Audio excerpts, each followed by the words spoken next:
This is Ingleside Reviews, Innovators Unveiled. And now your host, A.D. Edwards. Welcome to another episode of Ingleside Reviews, Innovators Unveiled, where we dive deep into the journeys of trailblazers that shape the future through grit, creativity, and purpose.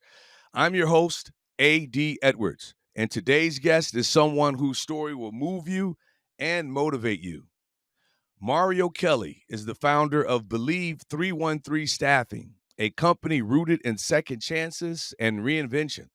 From adversity to entrepreneurship, from Detroit streets to Detroit's boardrooms, Mario didn't just beat the odds, he redefined the odds. We're going to talk about transformation, leadership, and what it means to truly believe in people and believe in yourself. You're not going to want to miss this episode. Mario, welcome to the show. Oh man, I appreciate you having me on. Well, I'm glad to have you on. When I heard about your story, I was really intrigued, amazed, and I was thinking to myself, this is a story that will inspire many other individuals, no matter where they are in their journey of trying to be an entrepreneur, even if it's just at the infantile stages and they're just have an idea. Yes. So I had to get you on the show. I'm glad you made time for us. Oh, no problem, man. Anytime. So I'm going to begin talking about your personal journey from the beginning. First of all, the name that you have for the company is very interesting. Yeah. Believe 313. Yes. What does it mean personally to you, and how does it serve others? So personally for me, it's a mindset. I honestly believe. It's very cliche that we always say, "Oh man, you got to believe," but it's really the truth. Believe 313 first to separate the name from the number. Believing is a mindset that you have to have with anything in the world, anything in life. Every step you take, you have to believe you can take that next step. And it's a journey. To know where you want to go, you have to believe in it. To know what your next move is, you have to believe in it. And then 313, I'm a fifth generation Detroiter. Okay. And I bleed, Detroit, I bleed Michigan. So it's just in me. And then together, I put it together so others in our city, we were coming from bankruptcy. We're one of the poorest, revenue for our jobs. I think the average, Wayne State did a survey, and I think the average salary here in Michigan is like between $24,000 to $30,000 a year. Really? Yeah, I mean that's really just getting by. Most make that in a month. So Right. I put it together for people from my city to really believe in themselves. Because like you just said, every idea starts like a mustard seed, but in order for it to grow, you have to believe in that. Yes, I agree with that totally. So what was the turning point in your life where you said something has to change for you personally? Because I heard a little bit about your story, but I don't know if my audience is very familiar with it, but I want you to tell the story. Yeah. So I got married, I think it's 2016, 2017, I can't recall, 2016. And I was working like that, like every husband out here that's watching, coming home, doing my job, thinking that, I was going to sail right into the sunset, together. She ended up getting, my ex-wife and I ended up getting a life insurance policy for over $200,000. I came home to a a letter and $1,500. So One of those Dear John letters. I'm sorry, Dear John letters. And I like to let that sit there for people who are watching, because that was really the turning point for me. It wasn't 150,000. It wasn't 10,500. It was $1,500 out of 200,000. And that was really a situation where, you ever seen the cartoons when they got the angel on one shoulder and the devil on the other shoulder? That Yes. was it right there, where I can go left and think about everything I can as a kid say, crash out and just try to find her and do something crazy out this world, or I can just really go right, get myself together and figure out my next steps. So what I ended up doing was I was standing in the house, and I'm gonna show my age, but there used to be a rubber band that used to says WWJD, what would Jesus do? Right, right. I remember And those. at this particular time, I decided, because she left me a letter, and the last thing on the letter said was believe in yourself. And I took that and said, you know what? Let me go and make these rubber bands. So I was already contacted a company in China about doing these, but I just never followed through on it. So I ended up contacting this company in China, and they gave me these rubber bands. Depending on how many I bought, it was either between 3 to 7 cents. And then for every 300, they'll give me 100 for free. So I Okay. couldn't stay at the house where we was at because the rent was $12.50. I only got $1,500. I'm working the job, but over the next maybe 2.5, 3 weeks, I'm so messed up mentally that I end up losing the job. So now I'm in my car, and at this particular time in life, I had just learned about something called manifestation. Okay. And my back is against the wall. Why not? I mean, what else? I mean, what else can go wrong? Why not just try it? So what I started doing was driving to one of the suburbs in the city of Detroit. It's called Rosedale Park. It's a nicer area in Detroit. All the houses over there are between, let's say, 250,000 to maybe 600,000. Now, depending on what part of the country you're in, that can sound like a lot. That can sound like a little, but a 250,000. The average home in Michigan, in Detroit rather, is anywhere between 40 to 90,000. So this is almost 10 times the amount of an average home, Yes, almost. Yeah. yes, yes. So, at one particular time in Detroit, you can get a house for $1. Wow. You can get a house for $1,000. So I said, you know what, this is where I want to live. This is where I want to raise my kids at. So every night I would drive over there, sleep in front of a house, and put my car in front of a house, sleep in front of that house, and imagine that that was my house, manifesting. I was putting myself in that area, in that environment. And so my whole routine was go to Rosedale Park, find a house to sleep in front of, go to LA Fitness in Dearborn, take me a shower, shoot downtown, and sell the rubber bands. And my selling point for the rubber bands was I would see you on the corner or see you walking to work or from work, and I'll say, "Hey, Mr. Edward, I don't know you, but excuse me, sir. Do you believe in yourself?" You say, "Oh yeah, most definitely." I give you Yes. a rubber band and say, "Well, just make a donation, man, and keep that on.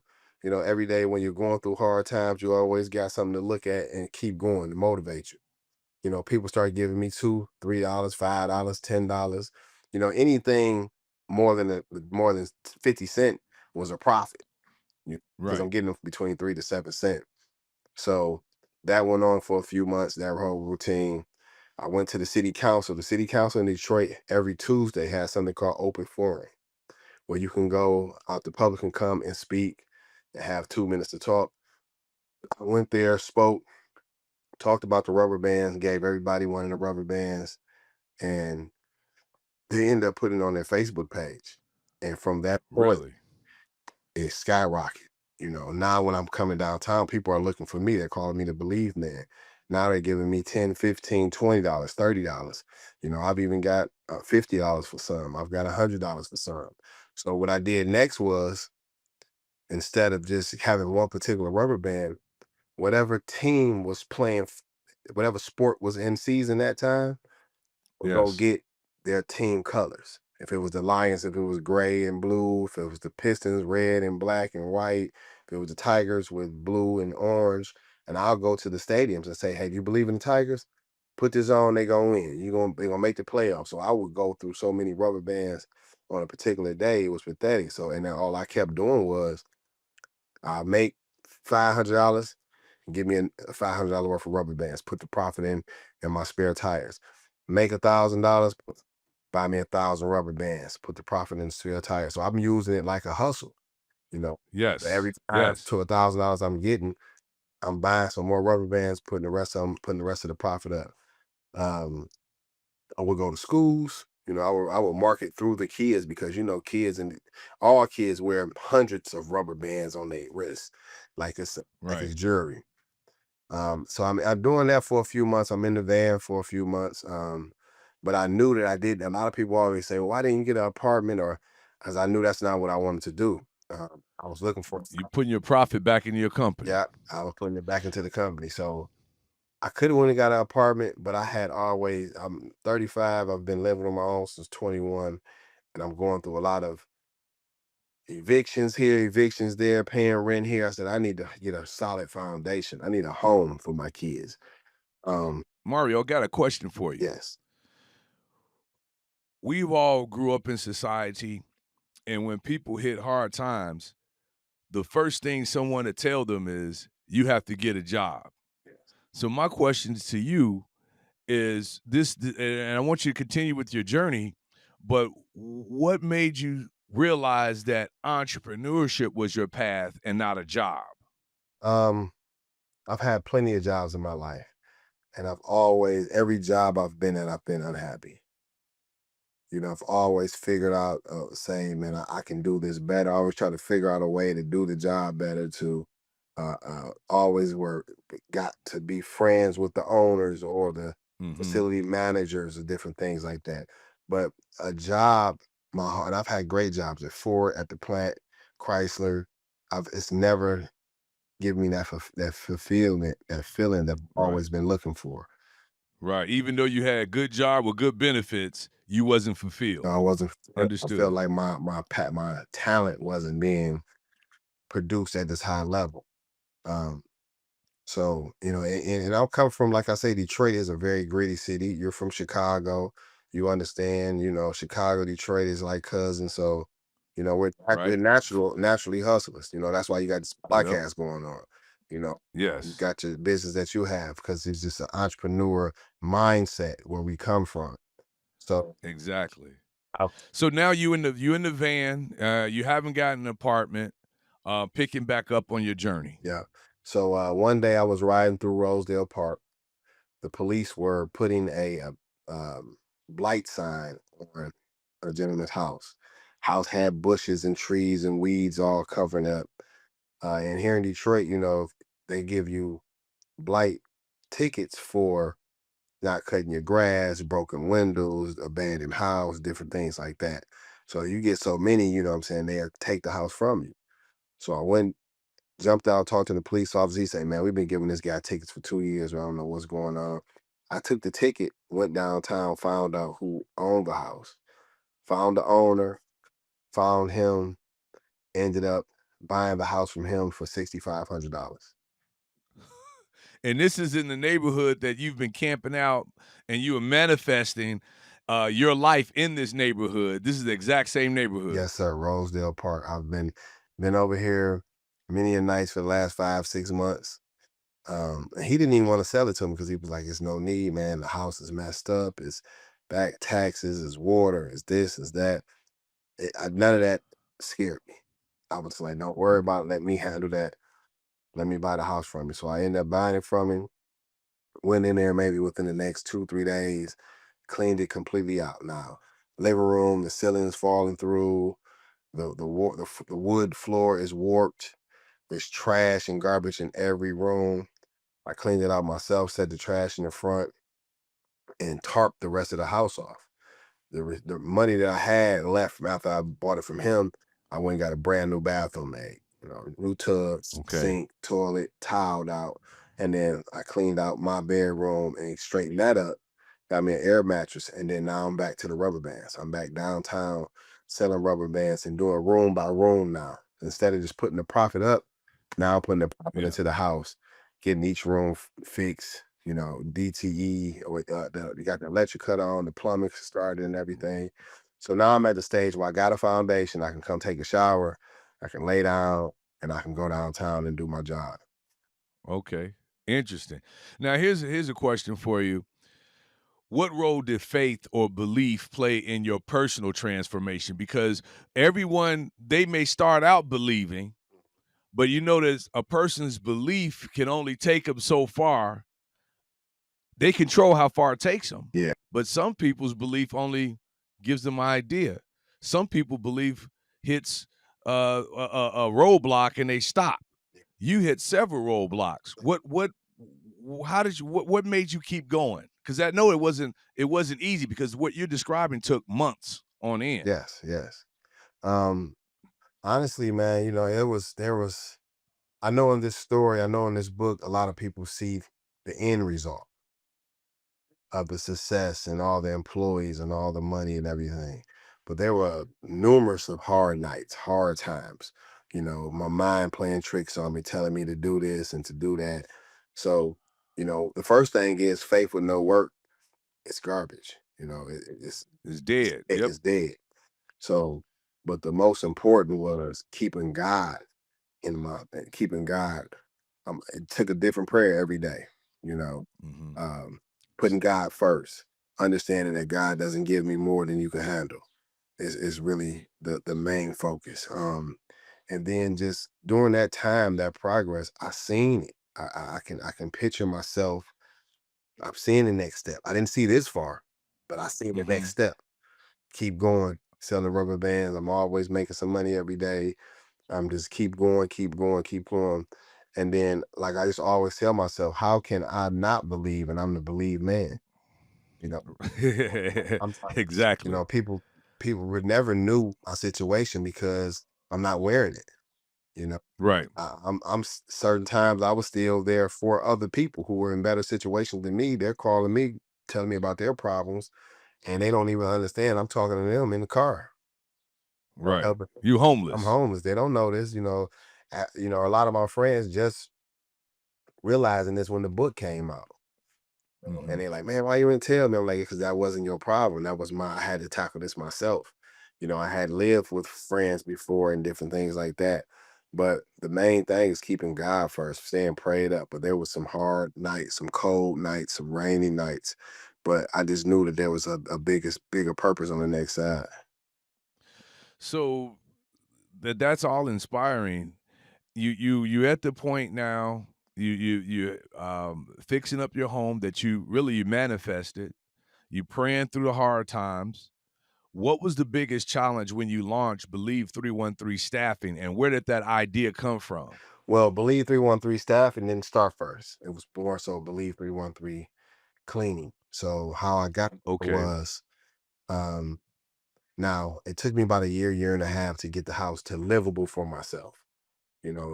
It was painted, floors was done. I had a kitchen in there, living room, dining room, um, beds and stuff in the both rooms. Bathroom was done. So You doing all the work yourself? what I could do, me and YouTube, Okay. but the electrical and plumbing I couldn't do. I had Okay. a electrician and a plumber, but basically everything else, far as painting, sanding the floors, putting in the cabinets and stuff, that was all my own work. I was just YouTubing and Googling. I went to YouTube University, as I always say. Yes, Um, sir. but yeah, so let's say maybe going into 2019, there was a group called the Detroit Youth Choir here in Detroit, and they went to something called America's Got Talent. And I was blessed to be able to make them some shirts that said believe, like this says believe, but it says NDYC. DYC is abbreviated for Detroit Youth Choir. So they did that for about a good 6, 7 months. There was a location here in Detroit called Shinola. It's a watch company. It's the only American luxury watch company, Swiss watch, that we have in America. um, they contacted us and said they wanted to do a tour because they do tours for guests just to show them how the watches are made, the process, or what it takes, how long it takes. Some takes some watches 6 to 12 months to be made for one watch. So we went on a tour there, and but also during my process of being homeless, let me not forget this, is that I got a book called 19 Isms by Dan Gilbert. Dan Gilbert's the owner of the Clifton Cattle. He's the owner of the Cavaliers, Yes, right? sir. Yes, sir. Okay. So he has 19 isms, 19 sayings that he lives by. Figure it out, put the roast in the oven. The inches that we need are everywhere around us. Um, every client, every customer, every client, every time. Yes before no. There are multiple sayings that he has that he lives by. And that's his makes business off of.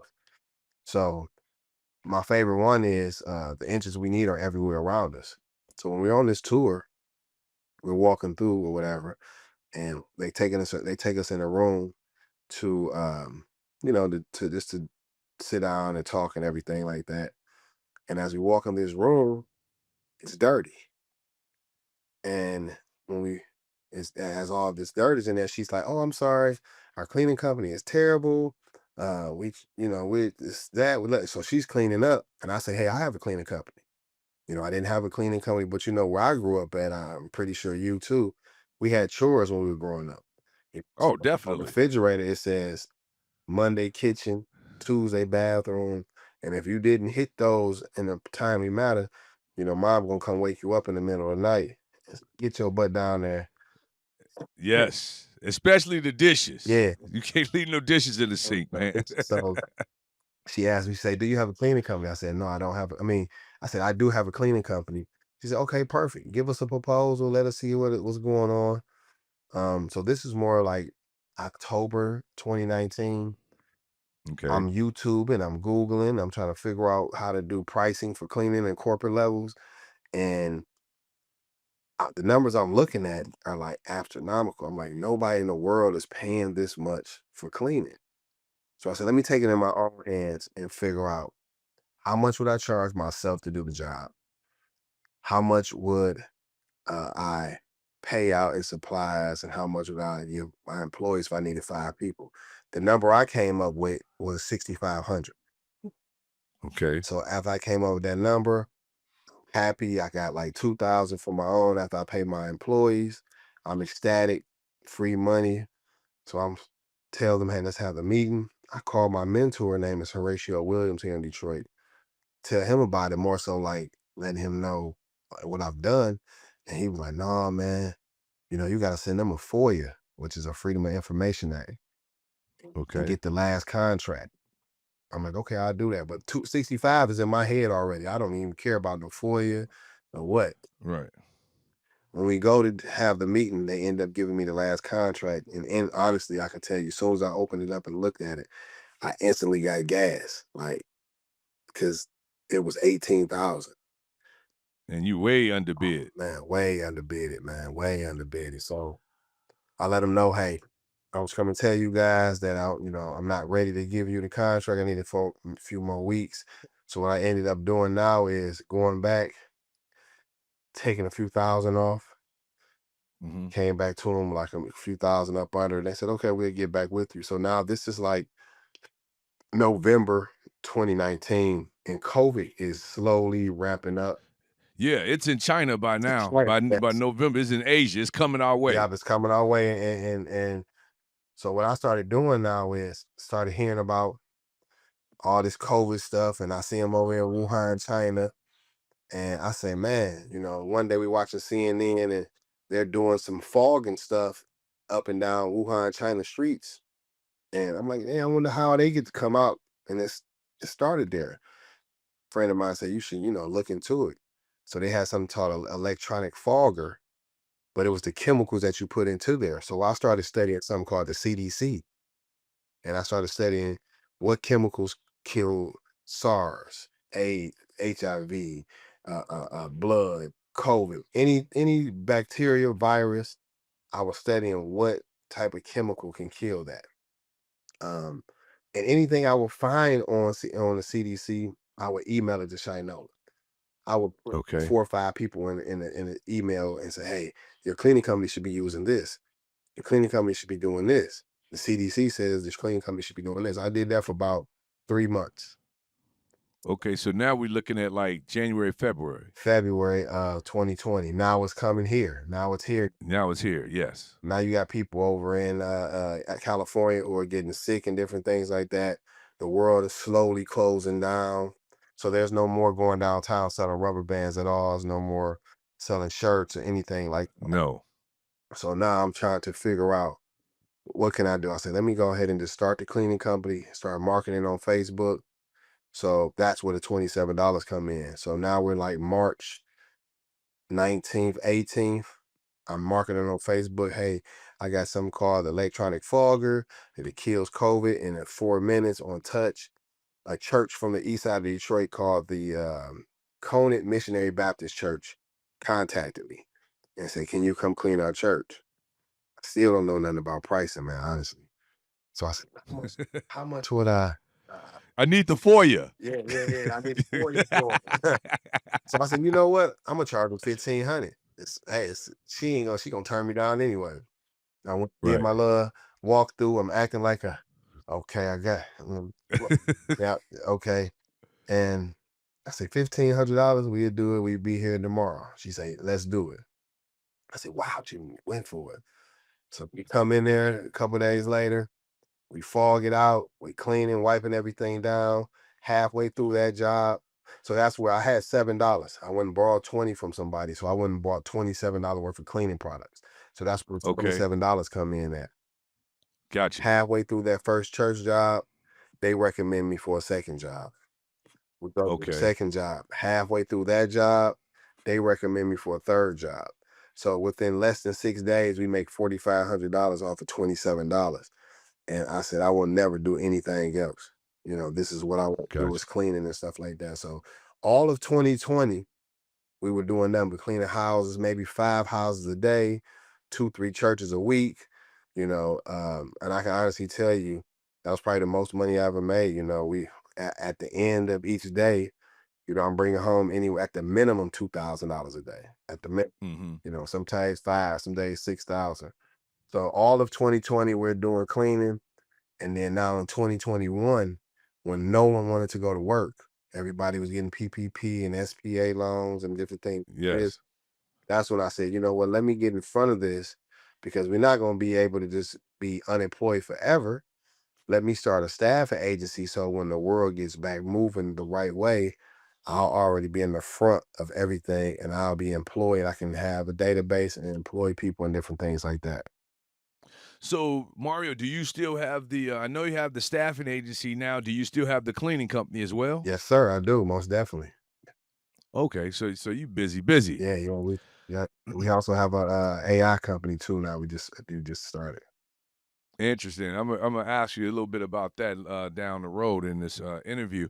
But so when you started Believe Staffing, what was the biggest challenge for you?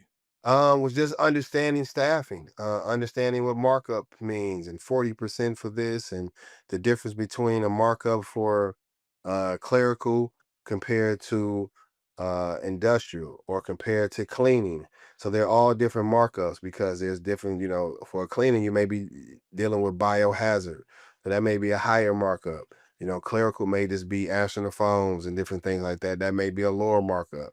And then one of the most challenging things was really recruiting, trying to convince a person that you have a job for them in the middle of everybody getting unemployment. So that's what I really want to talk to you about because your staffing agency is a little different from traditional staffing agencies. So how do you say your companies differ from the traditional so the audience can know exactly how you use your staffing agency to give back? Yep. So first thing is I lead by example. So that's why I got the work shirt on right now, coming from the Grand Prix. Just was helping my brothers down there because we were a couple men short. And I bring a lot of people from the halfway house. So people who don't know what the Okay. halfway house is when you're about 12 months or less and you're going, if you're in jail and you're like 12 months or less and you've been a good time, they'll send you to either a camp or like a halfway house. So you have Right. something called work release. So you can't get out of the facility unless you do have a job. So we go to our neighborhood halfway houses here in Detroit and we pull a lot of people from there. That's excellent. That's excellent because the whole point is what's the word was used um, reform Yeah, reform. is about reform. So, Yes. having a job and being able to contribute to society is very important. And a lot of these individuals who are reformed and would like a second chance and deserve a second chance, their doors are shut in their face. Yes. And so I thought that was interesting. Um, what's one unconventional decision that you made in business that eventually paid off for you? Ah, man, that's a good question. Starting a company called Cage Rage was something that just spirit. I call it pivoting. You know, Hmm. You got to be able to pivot in with being an entrepreneur because, seeing forward and pivoting.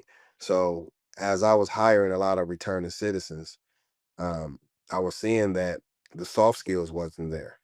Resume building, looking for a job, because I don't want you to work for me forever. This is a temporary agency. So I want you to Right. use this as a catapult and to go on into your career. So with the Cage Rage, we help you with soft skills. Um, every Monday we meet, we help you build your resume. You help you surf the web, get your email address. And then everybody is not going to be a career builder. Some of these guys are really entrepreneurs, but they may be a big drug dealer that he got caught up with something, but he never knew how to get an EIN or LLC. So we Right. also help you find your purpose in life. Find what you like Excellent. to do. If you're a cook, or if you cut hair, or even I push in to start a cleaning company. So Hmm. we also help you start an LLC, get an EIN, and then I push you any type of connections I have. I flood you with those in whatever industry that you're trying to go to. That's excellent. That's excellent. That's true reform right there. Yeah. Now you mentioned you have an AI company, and I have a question. In a world of automation and AI, what do you think makes people irreplaceable? Because a lot of people say, "Oh, this AI is taking over everybody's job." But what do you think? And then you staff people for employment. Yeah. What do you think make people irreplaceable? Um, the mindset, the hard work. I don't think AI is going to replace a lot of people. I feel like the people who are trained in AI are going to be the ones who replace the people. Because at the end of the day, you still need developers, you still need technicians, you still need people to put the database into Emily's, into the AIs and different things like that. So even though it may be able to spit out information at a very high volume, we still have the mind to be able to put it together. So someone's mind somewhere in the world was the one who truly invented these AI systems and different things like that. So what I always tell people is, if you have, if you're worried about being replaced by an AI robot or just an AI call center, I would say fully dive into learning about AI, learn about open AI, learn about how to use Chat GPT at a high level. I actually even started a school called Chat GPT Mastery, where we teach you how to use perfect prompts. AI is a train, let's say that. And every train needs a conductor, or it just rides straight off the tracks. So you are the conductor, and we teach you how to really drive the train to get to what you need to get to where you're trying to go. Chat GTP is GPT is amazing. I just a quick story. My wife and I, we had been talking about seeing the cherry blossoms in DC for a while. So this past March, April, we decided to go. But what some of my friends don't know is that they said, "You guys did this. You went to this jazz club. You went to this museum." I asked Chat GPT, told him what I was trying to do. I asked which weekends were the best for the cherry blossoms to be in full bloom. He gave me a couple of choices. I told him I want to stay in this vicinity. I'm looking for something to do in the evenings. I asked him what's the top 10 museums of the Smithsonian to see. It put everything. Oh, and I told him I want to stay under a certain amount of money in the budget wise. Within minutes, we had a whole itinerary plan. Yes, has a And that's just something minor. That's very minor, It was amazing. but that's things that I'm talking about. See, you put perfect prompts in there. You say, "Hey, I want to spend under 3,000. What is the best weekend to go see the cherry blossoms? I want to stay in this area and find me the ones that has the best reviews. I want to also at Exactly. night, I want to go to the perfect jazz club. I want to go see this museum." So when you put those right prompts in there, it can literally spit out exactly like you say your whole itinerary was together, and you didn't have to get there and get to Googling and say, "Baby, what you want to do next? What we do next?" Yes. It was great because it was like a 4-day trip. So it wasn't a lot of time. So it was perfect. Now, how do you identify hidden potential and someone others might overlook? How do I identify hidden potential? I feel like first off, there's something called a genius level talent that I truly believe in.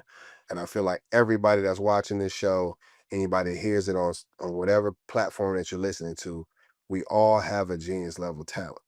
It's just for us to understand that we're geniuses, and that for us to identify what it may be in. For instance, Kanye West, 'cause he's from Chicago. I've heard him say before he can see beats in his head. He can see music. Jay-Z, he can hear a beat and spit out some lyrics in a matter of seconds. Won't even have to write it I don't down. have to write it down. Myself, I've been trying to put together a rap song forever, you know what I'm saying? But that's not my talent, but I've never met a stranger, and I'm a people's person, so I'm able to speak to other people where Jay-Z may be an introvert where he don't really like to speak to people, but he can rap words in a minute, you know what I'm saying? So we all have I feel like there's 9 forms of intelligence. We all have one or multiple one of these genius level talents. So I believe everybody has a talent. It's just for someone to be able to turn that talent up a little bit. And usually just me being myself, talking to people, telling them my story, making you feel comfortable, and just noticing different things. And then I'm saying, like, for instance, yesterday I had a phone interview with a gentleman, and the way he was talking and the words he was telling me, I said, no, he wouldn't be good for a night shift job because I can just hear it in his voice. His responsibility level isn't up there. But I could Right. probably put him on a midday shift because he was telling me, man, I got to watch my kids at night or whatever, but I don't like getting up in the morning. I said, I can probably put him on a shift that might start about 1 o'clock. And perfect. Yeah. I brought him down there to the Grand Prix, told him to come at 1. He worked till about 6, 7 o'clock, and they were like, "Oh, make sure he comes back tomorrow." So just literally listening. I've think another one of Dan Gilbert's is I've never learned by talking. Just listening to people is will really identify what their talent is. Right. Excellent. So, talking about second chances and redemption again, I want to dive into this a little bit more, delve into it a little deeper. Why is offering second chances such a foundational part of your company's mission? Um, and I hate to turn this into a church interview, but Jesus Jesus died for our sins. Okay. You know, and I don't just consider sins, but for second chances. Right. And who are we to say that just because this person has gone to jail for whatever it may be, it can be for jaywalking and whatever, or stealing, or from a store where he was hungry and he had kids at the house who couldn't eat and he got caught. We can't just say that these people, everybody is criminals. And then also, if America is saying that if we put you in jail and you do your time, you know, you should come to society and get a second chance.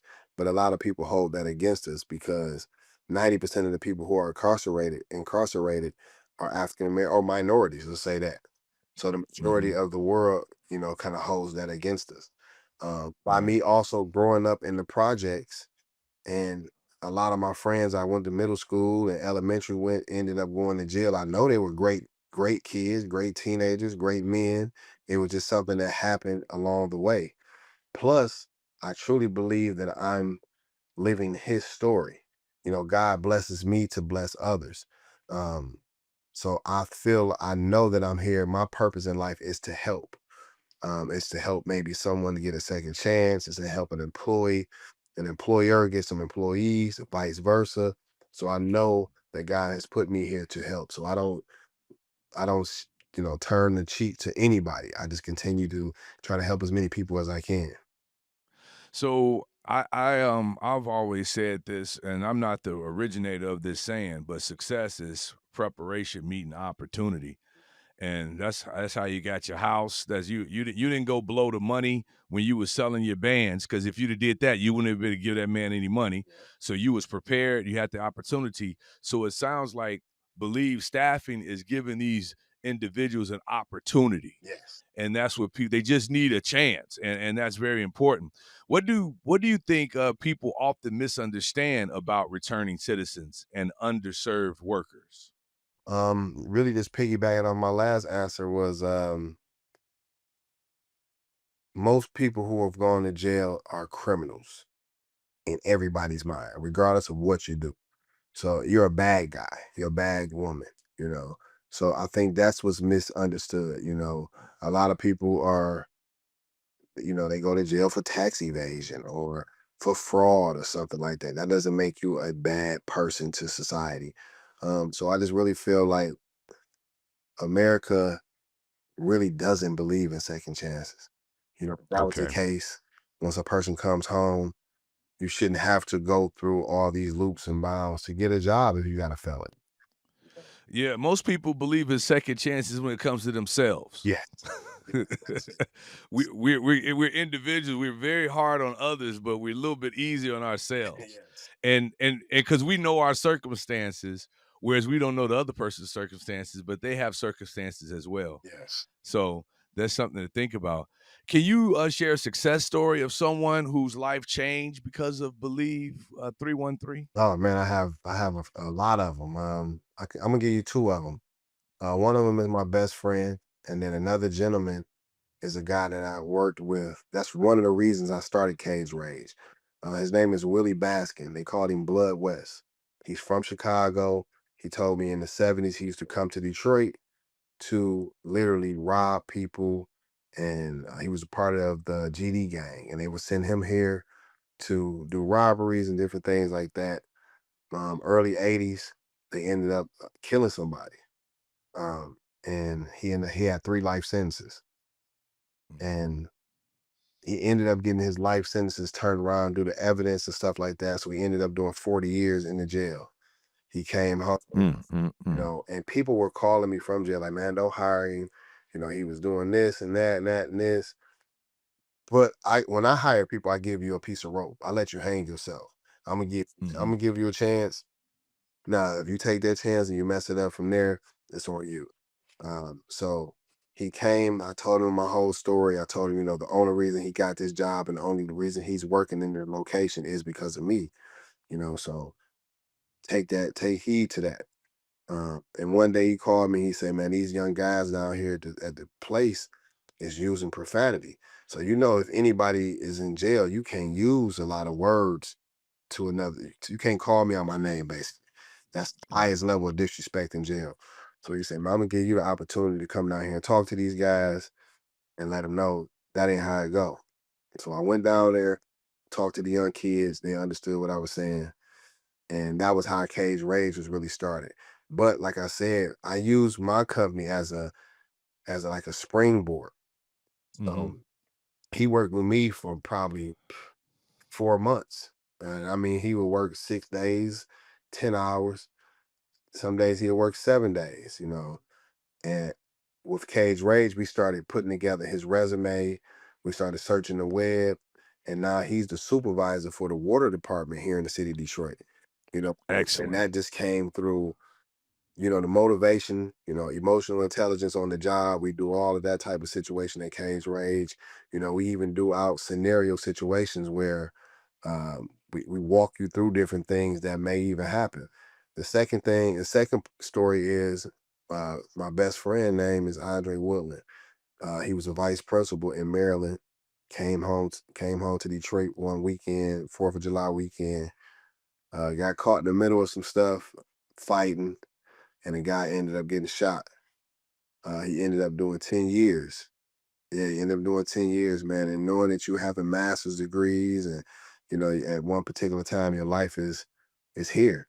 Now you doing 10 years and you coming back home and have to do 10 years and 2 years parole. When he got out, he started working with me.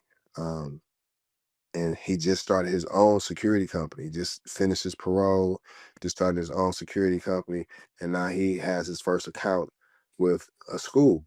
Being a security guard, security company for the whole school. He got another interview. Just told me today, next week for another school. So to be able to motivate him and to motivate them to either go and get you a career or go and start you a business and teach you how to get contracts, that's really the high for me. Doing Yes. all that is fine. Don't, because I don't love money. I love people. But for him to tell me, man, I just got a contract, bro, and hear it in his voice, that's really like my payday. Yeah, yeah. Their success is your satisfaction. Yes, sir. Yes, sir.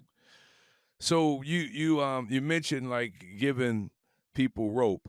So you have to run a company. How do you balance compassion with running a sustainable business when you have certain individuals? How do you make that balance? Because everything can't be off emotion because you got a business to run. Yeah, yeah, yeah. No, I'm very, very strict, very strict.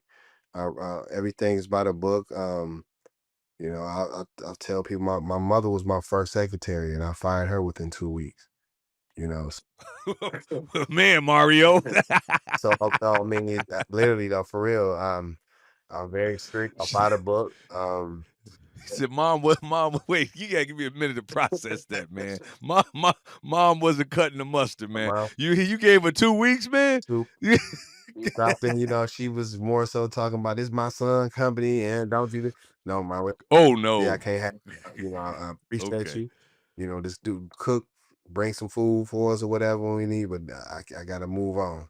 So Right, tell right. to my employees, I'm very, very strict. Um, I'm by the book. Like I say, I gave you some rope, but the first time you try anything slick, I'm done with you. And Okay. I can't grow a business being a minority company in a majority field with on emotions and compassion, like you say. We have to go by the book. We're here to do a job at the end of the day. We give you opportunity to do the job, but if you don't do the job, you got to go. Understood. Understood. Now, what advice would you give someone who's starting over, personally and professionally? Because you've done both personal and professional. So what advice would you give someone? Keep going. Figure it out is also another one of Dan Gilbert's isms. Because at the end of the day, and I'm gonna give you another one also, numbers and money don't lead, they follow. So don't get caught up in the numbers. Don't get caught up in the money. Just figure it out, keep going, put the roast in the oven, take it out, taste it. If it needs a little bit more salt, push it back in there. But the main thing Gotcha. is just believing in God. Hmm. Believing in God, knowing that He's not going to give you more than you can handle. So anybody that's out there that's listening, that's really, going through that point of really starting back over, business wise and personal, put God first and just figure it out. Keep going. Got it. Got it. So when it comes to leadership and culture, what's the hardest leadership lesson you've had to learn? The hardest leadership lesson. Um, was like you said, putting my emotions to the side, Okay. putting my emotions and understanding that this is a true business. This isn't you can't have a successful business off emotions. Uh, Understood. a lot of times I used to think like, oh man, they just doing that to me because I'm black. No, you're not in line with something.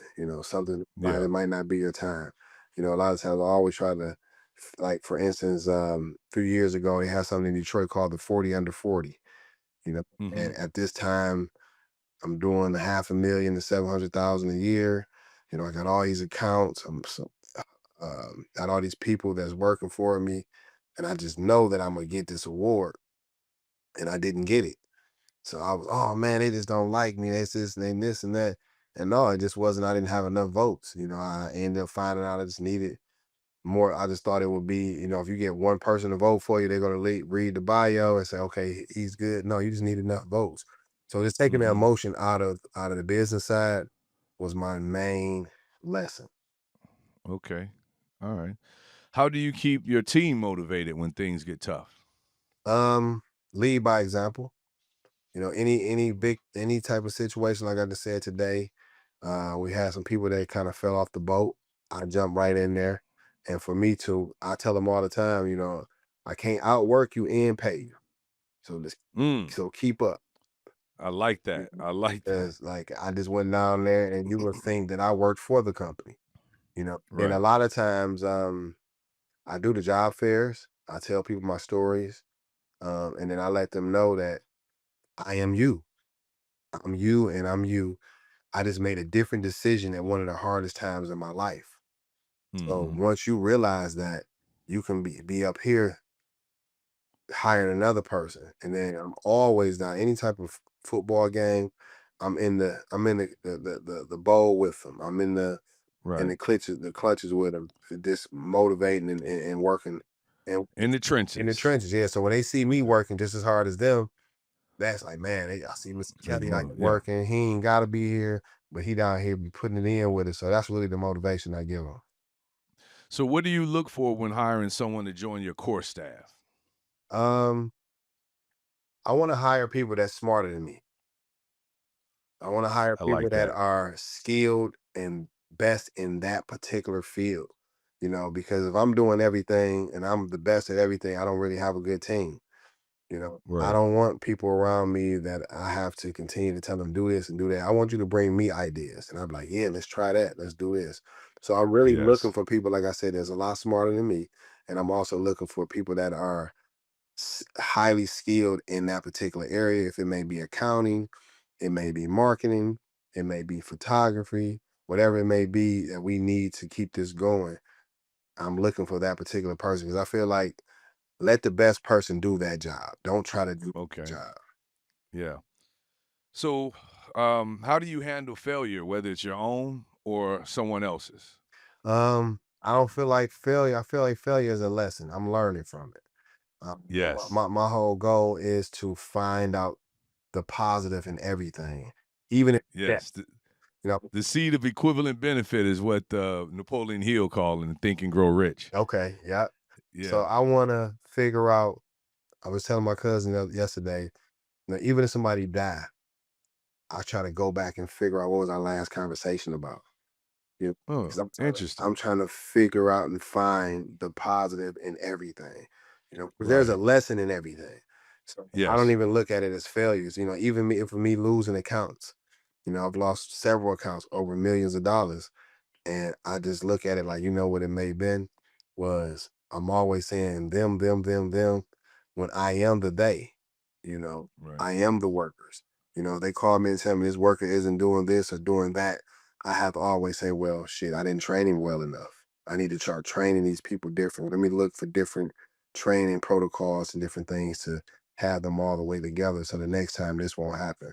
So every failure, I try to find a lesson in it to help me build a little bit more. Excellent. What role would you say mentorship play in your business and life? That's the real cheat code right there, man. Because if you think about it, I would have lost out on almost $12,000 if I didn't have a mentor. Right. So, and I want a mentor in every level. And it's just not the rich, the successful, the big people. If I want to learn about podcasts, I may come to you and say, man, I need to understand about Riverside podcast and about Inglewood and teach me this and this camera view and different things like that.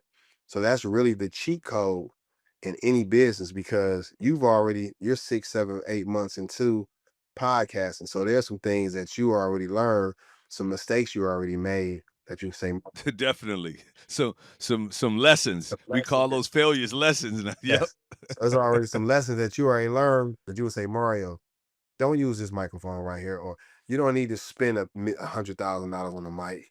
You can use this Right. mic. You don't need to get a big $50,000 camera. You can use your Yeah. phone. Right. It's all in the lighting and this or whatever it may be. So yeah, So yeah. So mentoring is mentorship is very oh, important. that's one of the top tiers. If you're trying to start a business, after you get the idea, the next thing is to find a person who's in that field who can mentor you. Right. So looking at the future, Mario, where do you see Believe 313 in the next 5 years? Next 5 year, God willing, somebody else owning it. Okay. You Okay. know? Transitioning. Yeah, somebody. Okay. I look at it that every business is built to sell. And I've Okay. learned that from a mentor. Yes. So, I agree with that totally. yeah, and my ultimate goal is to sell the business, still have a minority partnership, very very small partnership, 5-10% in it, and I'm transitioning to the AI field because in 5 years, man, like I said, AI is going to be almost taking over the world. Right now we're in that stage of in between. Where the .com was back when the internet first came out, and we was like, huh, how does that work? And it just took over This is everything. like 97, Windows Yep, 97, you know, this see exactly. 2 years into it, or even that point where we were like riding horsebacks between Model Ts. Some people were Yes. like, all right, The we go transition that period. transition. I'm still gonna ride my horse for the rest of my life. And they like, no, I'm gonna get me a Model T and I can get there faster. A lot of people not understanding, you know, so we're in that transition point. 5 years from now, it's going to be full, it's going to be fully, you know, to the point to where, like you said, you don't need a travel agent in 5 years. You got No. GPT. You know, you may not even need a lawyer up to a certain aspect because you got Chat GPT to put it in, put the prompts in the proper way. So 5 years from now, um, I would see that Believe in AI is the name of the new company, would be in multiple states doing call centers for multiple businesses. We just inquired the city of Detroit Department and Resources.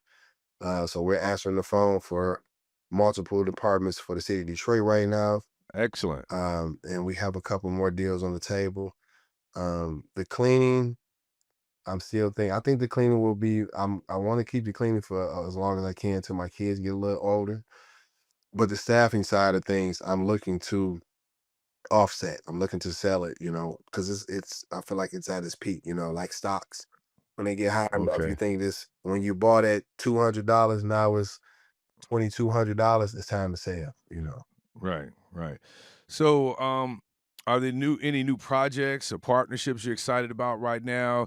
Tell us about your book. Tell us about your website, where people can reach you, learn more about you. Talk to us. Yeah, so like I said, the new project is Believe in AI. It's BelieveinAI.ai.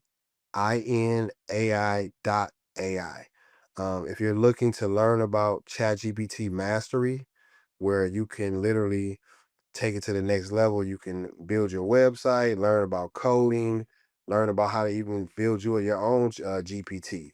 You know, we have all of these things in the website for you guys. My book is on all platforms. Amazon, you can go to Amazon and type in the $27 millionaire. You can go to Apple Books and type in the $27 millionaire. It's $6 all over the platforms. And the reason I made it $6 is because it's not about getting rich off of selling books. You know, I want to get the story out there. I want some Right. guy in the basement of their mama house is 27 years old, is just coming home from college, that's mentally his mind is playing tricks on him, to read this book and say, man, this guy, if he can do it, I know I can do it, you know, and Exactly. you know, spearheading their ideas. It's Believe 313 staffing on all platforms. Follow me on social media, Facebook, Instagram, TikTok, and Mario Kelly on LinkedIn. Got you. Got you. So, final question. What's your message to other entrepreneurs who come from unlikely beginnings? Oh, perfect. I'll go back to Dan Gilbert saying, numbers and money don't lead, they follow. A lot of times people who come from different backgrounds or are very low with just an idea, we think that what we see on Instagram is really how it's been the whole time. No, there was some real rough nights. There was some arguments in these meetings. There were some people not showing up to work. But what you see is what we put out there. So don't believe that the numbers and the money lead, they follow. You build anything great, it's gonna come flying in. Excellent. Excellent. Mario, thanks for coming on the show. We enjoyed talking to you.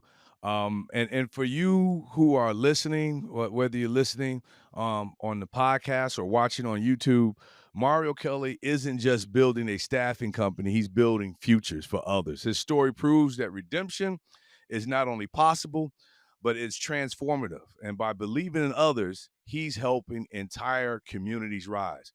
In today's conversation, we should have been inspired, and it should make us want to think differently. Share it with someone who needs to hear it. Follow Mario and the impactful work happening at Believe 313 Staffing, because every story has power and every person has a purpose. Thanks for tuning in to another episode of Ingleside Reviews Innovators Unveiled. To our listeners, I hope that you've been motivated to pursue your own dreams and ideas and approach challenges with the same level of determination as Mario Kelly has. Don't forget to subscribe, rate, and share this podcast with someone in their own journey of growth. And as always, keep innovating, keep creating, and never stop unveiling the innovator in you. Until next time, I'm your host, A.D. Edwards, signing off. See you next time.